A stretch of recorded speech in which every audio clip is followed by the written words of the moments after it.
The city was quieter than usual that night. Streetlights hummed like tired bees, flickering across cracked sidewalks and overflowing trash cans.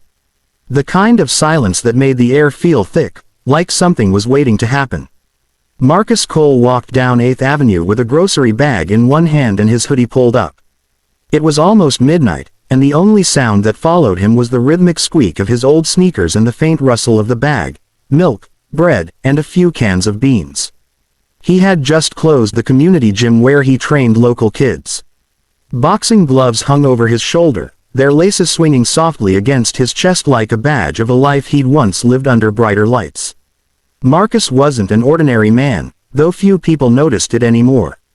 To the world, he was just another large black man walking alone through a rough neighborhood, an easy target, some might say. But to those who looked closer, who noticed the jagged scars running across his knuckles, the crooked bend in his nose, the faded tattoo of a championship belt on his wrist, there was a different story written on his skin. 1. The Watchers. Across the street, 3 young men leaned on a car that wasn't theirs. The paint was chipped, the engine still warm from a recent joyride. They were laughing about something, loud, sharp laughter that cut through the empty street. "Yo, check him out," said Rico, the oldest of the 3, flicking ash from his cigarette. "Big dude, walkin' like he owns the block. Probably got cash." His friend, Tone, squinted. "Man's just mindin' his business." "Business is my business," Rico said with a grin. "And my business lookin' dry tonight." The youngest, Dre, about 16, didn't say anything. He was new to the crew, still half boy, half lost. His hoodie swallowed him whole. He kept glancing down the street, as if waiting for an excuse to walk away. Rico noticed his hesitation. "What's up, Dre? You scared of a big dude with groceries?" Dre shook his head, swallowing hard. "Nah, I dunno. He looks different." Rico snorted. "Different don't mean dangerous. Watch and learn." He flicked his cigarette into the gutter and started walking toward Marcus. 2. The confrontation. Marcus saw them from half a block away, 3 shadows separating from the darkness, swaggering, whispering, watching. He didn't panic. He'd been watched before. He adjusted his grip on the grocery bag and slowed his pace. When the trio finally spread out across the sidewalk, blocking his way, Marcus stopped just short of them. "Evening," he said, his voice calm but firm. Rico smirked. "Evenin', big man. You lost or something?" "No," Marcus replied evenly. "Just heading home." Rico's smirk widened. Cool. But before you go, how about you drop that bag? We got a little street tax tonight." Marcus's eyes flicked briefly to the boy, Dre, who stood slightly behind the others, his hands in his pockets, his face tense. He sighed. "I don't want trouble." Tone laughed. "Then you picked the wrong street." Rico stepped closer, the sour stench of liquor on his breath. "You got one chance to walk away empty, old man." Marcus's gaze shifted downward, to his own hands. Hands that had once broken jaws, ended fights, lifted trophies. Hands that now trained kids to avoid violence. Hands scarred from the weight of years and fists. He raised them slightly, not in defense, but in patience. Marcus said quietly, "I don't want trouble."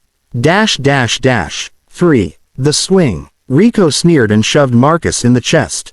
Marcus barely moved. That only angered Rico more. He pulled back his arm and swung. The punch came fast, sloppy, fueled by pride. Marcus didn't even flinch. He stepped sideways, the motion smooth, practiced, almost gentle. Rico's fist met air. Marcus's hand came up, caught Rico's wrist, twisted it, not enough to break, but enough to remind. Rico gasped and dropped to one knee. Tone cursed and lunged. Marcus pivoted again. 1, 2, controlled moves. He caught Tone's shoulder, redirected him into the nearby wall, a hollow thud echoing down the block. Dre froze. His mouth hung open, eyes wide, not with fear, but recognition. 4. The realization. Under the yellow glare of a flickering streetlight, Dre saw it. The scars. The thick, rope-like marks across Marcus's knuckles, the ones every boxing fan knew.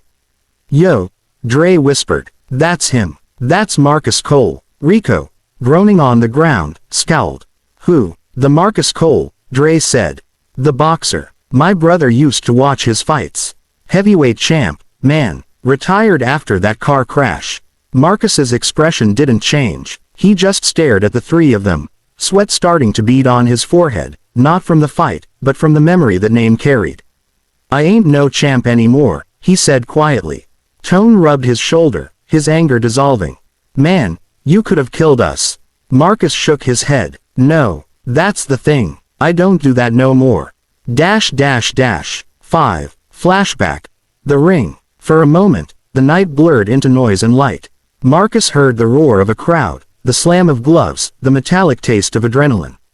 He saw the lights above Madison Square Garden, the cameras, the belts, the millions watching him rise again after every blow.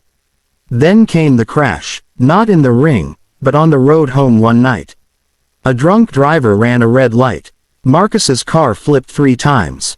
His right hand shattered. His career ended. His trainer died. Since then, he had traded fame for silence, belts for groceries, crowds for the sound of kids learning to punch not out of anger, but out of discipline. 6. Back to the street. Marcus exhaled, grounding himself back in the present. The 3 young men stood before him, battered, confused, ashamed. You got a choice, Marcus said quietly. Keep going down this road, or turn around before it swallows you. Rico spat blood on the pavement, glaring up. You think you some kind of preacher? Marcus shook his head. No, just a man who's seen what losing everything looks like. 7. The turn. Tone looked away, silent. Dre stepped forward. Why you even here, man? He asked softly. You could live anywhere. Marcus smiled faintly. Because these streets raised me. I came back to raise someone else better. Dre nodded slowly. Something in his chest shifted. A flicker of respect, of longing for something more. Rico, he said quietly, let's just go. Rico glared. You serious? Yeah, Dre said, firmer now. This ain't it, man. 8. The choice. The 3 of them stood there, the tension melting into uncertainty. Marcus bent down, picked up the grocery bag he'd dropped, and pulled out a sandwich wrapped in foil. Here, he said, tossing it to Dre. You look hungry. Dre caught it, hesitated, then nodded. Thanks. Marcus adjusted his hoodie, gave them one last look, and started walking again, his silhouette stretching under the streetlight, big but peaceful. 9. The ripple. The gang didn't move for a while after he left. Tone rubbed his shoulder. Man, I thought we was dead. Rico didn't answer. His jaw tightened, pride wounded deeper than his arm. But Dre, he just stood there, staring at the sandwich in his hands. It wasn't the food that made his chest ache, it was the way Marcus had looked at him. Like he saw someone worth saving. 10. The next day, morning sunlight filtered through the blinds of Cole's community boxing gym. The air smelled of sweat, leather, and determination. Marcus stood in front of the mirror, wrapping his hands in tape. Around him, kids shouted, laughed, punched at bags too big for them. It was chaos, but the good kind. The door creaked open. Marcus turned. There he was. Dre. Same hoodie, same eyes, holding something behind his back. You here to steal my water bottles too?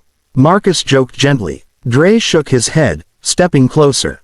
No, sir, I wanted to bring this. He pulled out the foil-wrapped sandwich from last night, uneaten.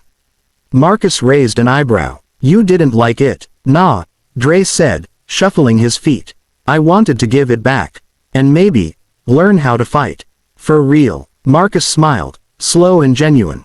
You sure about that? Dre nodded. I'm done fighting the wrong way. 11. Lessons. Weeks passed. Dre showed up every morning, quiet, hungry to learn. Marcus trained him the same way his own coach once had, with patience, purpose, and the occasional tough love. Boxing ain't about hitting, Marcus would say, guiding his stance. It's about control. You win when you walk away. At first, Dre couldn't even jump rope without tripping. But slowly, day by day, he got better. His punches grew cleaner, his balance stronger, his confidence brighter. The other kids looked up to him. The streets started whispering a new story, not about a gang kid, but about a fighter who might have a real shot. 12. The return. One rainy night, Marcus locked up the gym. He turned and saw Rico standing there in the doorway, soaked, shivering, and holding something in his hand, a gun. Marcus froze, his instincts flaring. But Rico didn't raise it.